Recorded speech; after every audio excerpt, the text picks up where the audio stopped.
Hey, this is Amity calling from Just Answer on the Jeep. Tell me what's going on, my friend. Let me start by getting the engine size, please. It's a V6 aluminum engine. Tell me what's going on.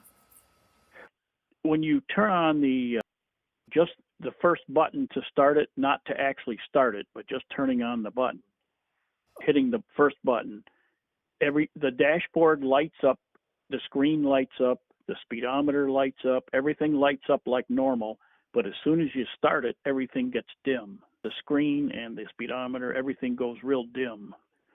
So I went into settings and tried to adjust the day settings, and I can't.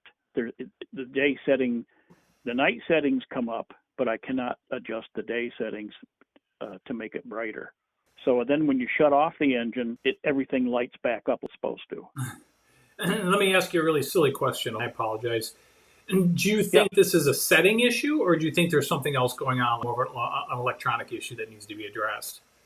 I don't think it's a setting issue because it just suddenly started doing that this morning. All right.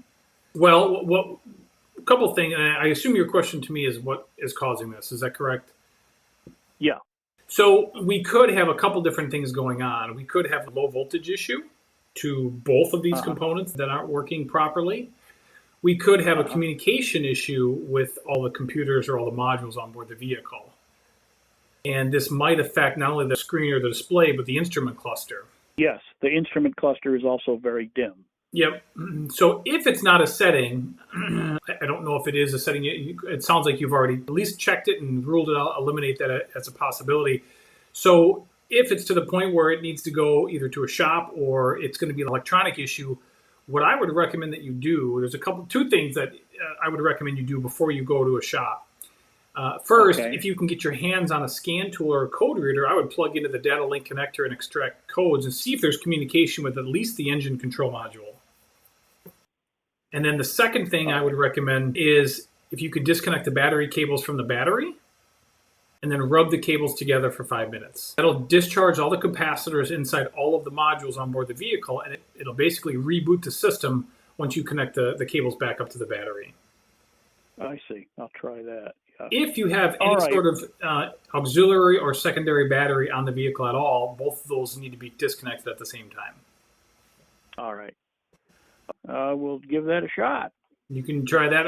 Hopefully, that'll clear it up temporarily. If it does clear it up temporarily, let's just say you do the battery reset and it does do the trick, I have no idea how long it would last for. Sometimes these just glitch out once in a while, and then everything starts working again. You don't have to redo it, or it might last only for a couple days, and then you got to do it again. So that you need to go to a dealership and they'd have to take a look at it. Well, what I did is I also have an issue with my driver's side blend door actuator is not working. So I have an appointment Wednesday at the dealer to fix that. So I'm going to call him and tell him that I'm also having this problem. So I think I just better let him do it. So, all right. Thank you very much. All right. You bet. You're welcome. Good luck, and let us know if anything comes up. Okay. Thanks. All right. You bet. Bye.